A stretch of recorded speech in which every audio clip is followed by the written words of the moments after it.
Congress ideology, which was originally there for 60 years, why people of this country blessed Congress was because of Rashtravad, because of the respect of Sanatan and because of the respect of the industrialization. These were the core issues, The way this party has been given to the people with arrogance for last 2 years, we see one gentleman who has been given the in charge as a communication. The kind of party narrative which has been disturbed by him, it is to a different level. मेरे में इतनी ताकत नहीं है कि जब सनातन धर्म के ऊपर सवाल उठाए और मैं चुपचाप बैठ जाऊं, मेरे से नहीं होगा। कांग्रेस पार्टी के नेताओं ने, कांग्रेस पार्टी के जो अलायंस पार्टनर्स हैं, उन्होंने सनातन धर्म के ऊपर बड़े बड़े प्रश्न उठाए। क्यों उसका जवाब नहीं दिया गया? एक इश्यू तो आप छोड़ नहीं सकते ना, उस इश्यू को तो आपको जवाब तो देना पड़ेगा।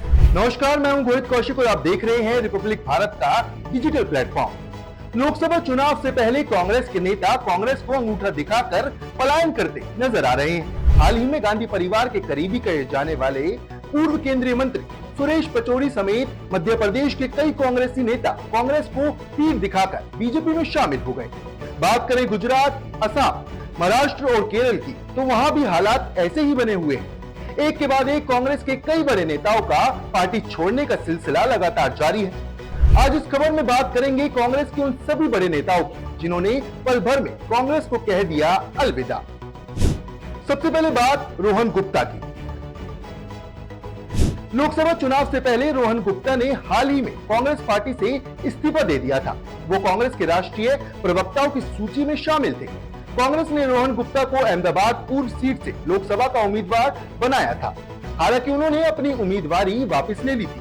रोहन ने पार्टी अध्यक्ष खड़गे को लिख के अपने इस्तीफे में कांग्रेस पार्टी के वरिष्ठ नेताओं पर कई गंभीर आरोप भी लगाए थे। गौरव वल्लभ ने भी कांग्रेस को दिखाया अंगूठा। बॉक्सर विजेंद्र सिंह के कांग्रेस छोड़े हुए अभी 24 घंटे नहीं बीते थे। उससे पहले तेज तर्रार राष्ट्रीय प्रवक्ता गौरव वल्लभ ने कांग्रेस को टाटा बाय बाय बोल दिया। कांग्रेस छोड़ने से पहले गौरव वल्लभ ने पार्टी अध्यक्ष मल्लिकार्जुन खड़गे को 2 पन्नों की चिट्ठी भी लिखी, जिसमें उन्होंने पार्टी छोड़ने के कारणों के बारे में भी बताया। गौरव वल्लभ ने भाजपा में शामिल होने के बाद कांग्रेस पर कई बड़े आरोप लगाए हैं। उन्होंने कांग्रेस अध्यक्ष खड़गे को लिखे अपने 2 पन्नों की चिट्ठी में कहा कि कांग्रेस पार्टी अब दिशाहीन हो गई है। उन्होंने आरोप लगाते हुए कहा कि अब पार्टी में नए आइडिया लाने वाले युवाओं की कद्र नहीं है और न ही बौद्धिक लोगों का सम्मान होता है। उन्होंने आगे कहा कि पार्टी का राम मंदिर के मुद्दों पर स्टैंड गलत था और वो सनातन का विरोध नहीं सह सकते। अब बात जयवीर शेरगिल की, जो 2022 में बीजेपी में शामिल हुए थे। मालूम हो कि राष्ट्रीय स्तर पर कांग्रेस की आवाज माने जाने वाले गौरव वल्लभ अब भाजपा के लिए मुखर होकर बोलते नजर आते हैं। ये पहला मौका नहीं है जब कांग्रेस के लिए आवाज उठाने वाले नेताओं का कांग्रेस से मोह भंग हुआ हो। इससे पहले जयवीर शेरगिल, शहजाद पूनावाला, रीता बहुगुणा जोशी और प्रियंका चतुर्वेदी शामिल हैं। कांग्रेस के साथ एक दशक बिताने और मीडिया पैनलिस्ट के रूप में अपनी सेवा देने के बाद शेरगिल साल 2022 में भाजपा में शामिल हो गए थे। शहजाद पूनावाला ने भी छोड़ा था कांग्रेस का साथ। शहजाद पूनावाला साल 2017 में उस समय सुर्खियों में आए जब उन्होंने कांग्रेस के संगठनात्मक चुनावों को दिखावा करार दिया और पार्टी छोड़ दी। वो कांग्रेस छोड़ने के बाद भाजपा में शामिल हो गए। भाजपा में आने के बाद भगवा पार्टी ने पूनावाला को अपना प्रवक्ता नियुक्त कर दिया। भाजपा ने उन्हें 2021 में राष्ट्रीय राजधानी के लिए अपने सोशल मीडिया विंग का प्रभारी भी घोषित कर दिया। अब बात प्रियंका चतुर्वेदी की।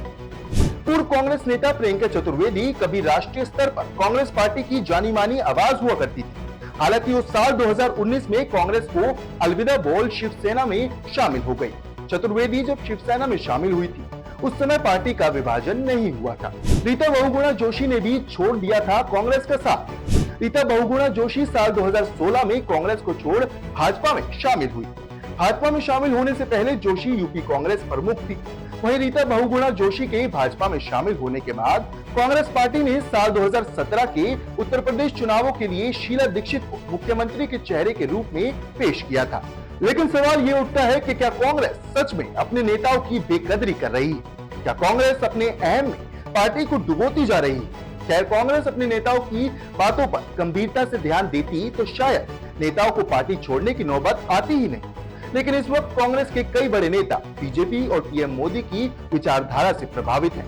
और लगातार नेताओं का कांग्रेस से बीजेपी में जाने का सिलसिला जारी है। ऐसी ही तमाम खबरों के लिए देखते रहें रिपब्लिक भारत।